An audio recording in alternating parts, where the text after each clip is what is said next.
children pulled out of school built on toxic landfill site after pupils test positive for high levels of arsenic. Now, this is more evidence that they just don't give a shit about us or our children, apart from to rape them. Concerned parents are pulling their children out of school in Scotland, and teachers are expected to strike after several pupils showed up to 6 times higher levels of arsenic in their blood. It comes after 4 teachers had been diagnosed with rare bladder cancer, and another pupil had been removed from one of the schools after more than a year of sickness. Calls to close 2 schools pending investigation in North Lanarkshire, built on a toxic landfill site, are growing after a boy went blind and tests revealed levels of arsenic in his system 3 times that of the normal levels. Autistic first-year pupil Tommy Morgan lost his eyesight just 3 months after starting at that school in Scotland. Ignorant doctors need cannabis education, says professor. Man who consulted on Elfie Dingley's case saddened by lack of NHS prescriptions.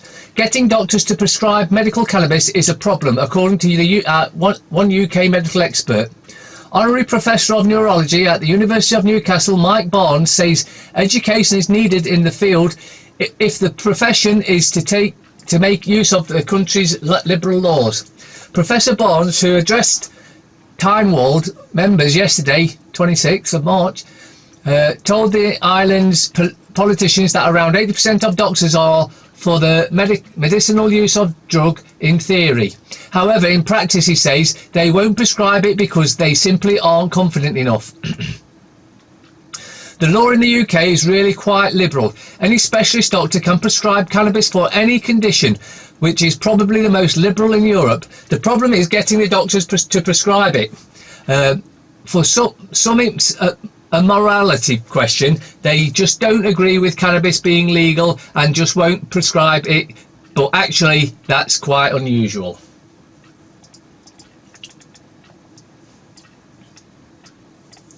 Independence. Missouri City Council adopts Ordinance Prohibiting AMI smart meters, June 3rd, 2019. Bang the timpani drums and clang the brass cymbals. One municipal finally was able to get an ordinance passed that prohibits AMI smart meters from being installed anywhere within the city limits. The city in Independence, Missouri did the right thing for all the residents. And it gives you the ordinance thing there. If you want to read the rest, as usual, links are in the description. Now, we all know the BBC are totally biased towards the EU, and let's just see why, although we already knew this anyway. BBC admits receiving millions and millions in grants from EU and councils.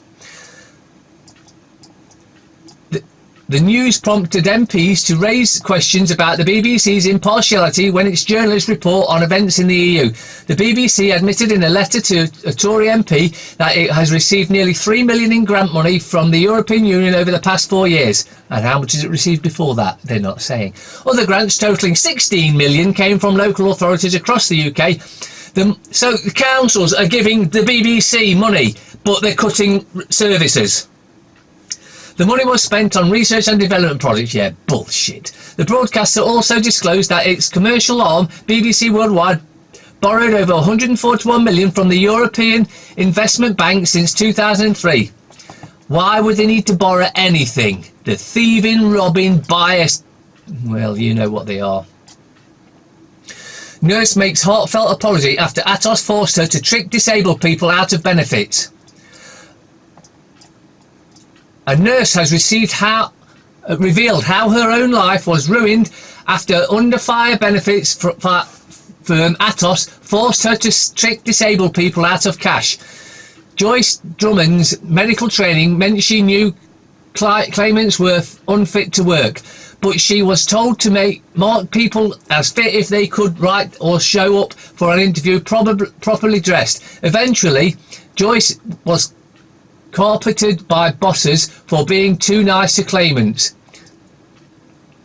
After 5 months, she was signed off with stress caused by having to trick sick people out of their benefits. She quit in July 2009. And if you think it's not still going on, think again. And hasn't worked since.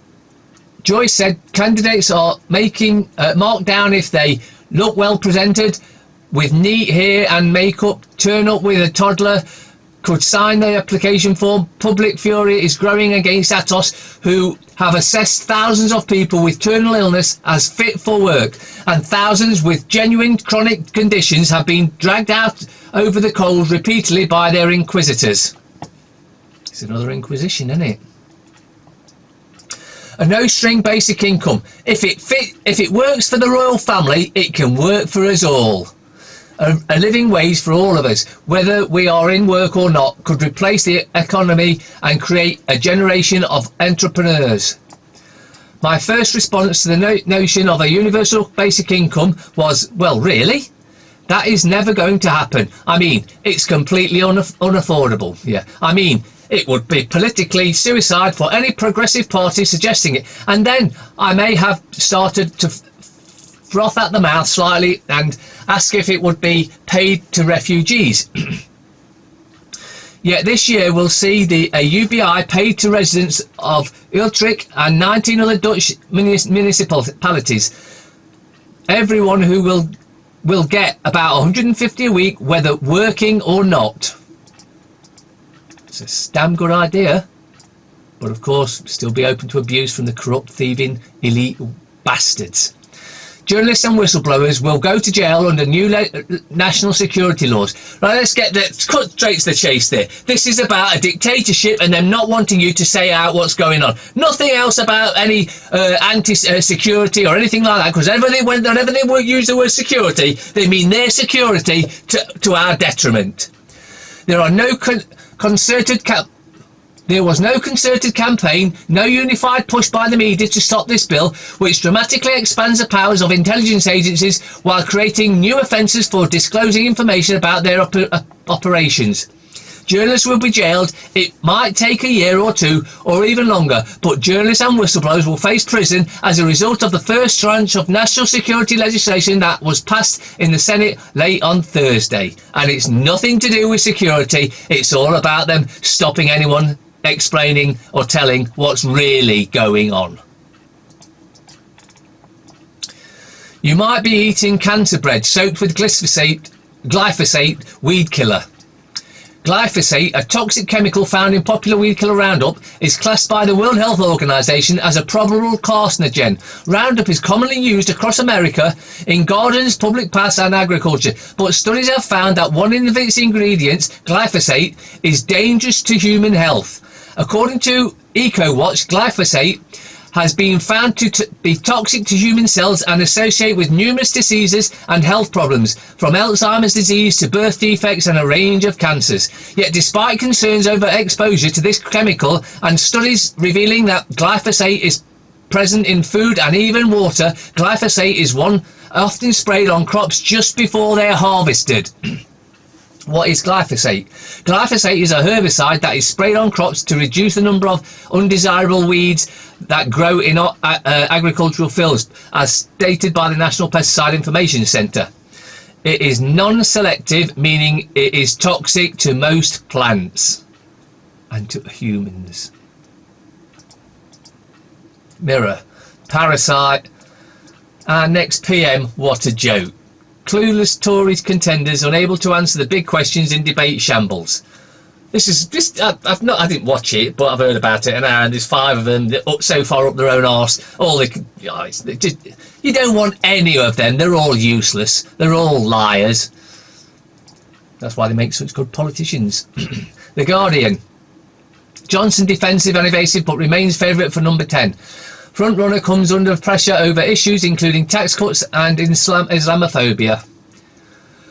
Oh, I'm bored of that bleeding crap already. Metro. Gunfight as Boris leaves bunker. Contenders squabble in rowdy BBC debate. Surprise surge for Rory as Rab out of running.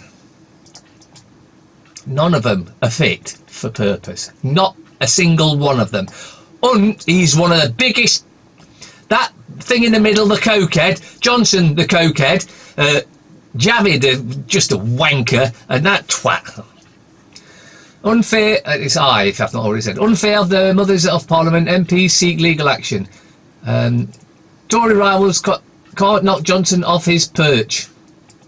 Former Foreign Secretary emerges from the first debate unscathed after cementing front-runner status in second leadership vote.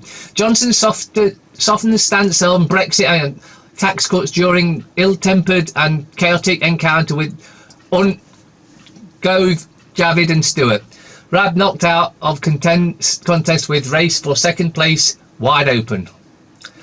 Why, said Puppy Eyes, prove cats are the perfect pets after all. Licensed Thrill House, Stewart shook up the Tory race. Debate lacked focus and energy. Pacific Paradise, whale watching in Mexico. Platini denies corruption, even though he is and has been. When did racism become okay? Telegraph. More on the parasites. The Boris and Rory show. Blind debate of candidates makes for excruciating television.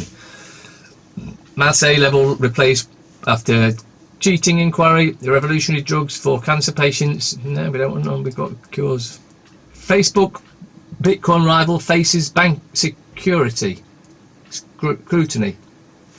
Captain Morgan toast of England with 17 sixes. The Times, Oxford makes history with 150 million donation from US billionaire. Tory leadership rivals raise heat on Johnson. Corbyn to back second referendum. What a shark and which side? It's all corrupt. So. Expressed.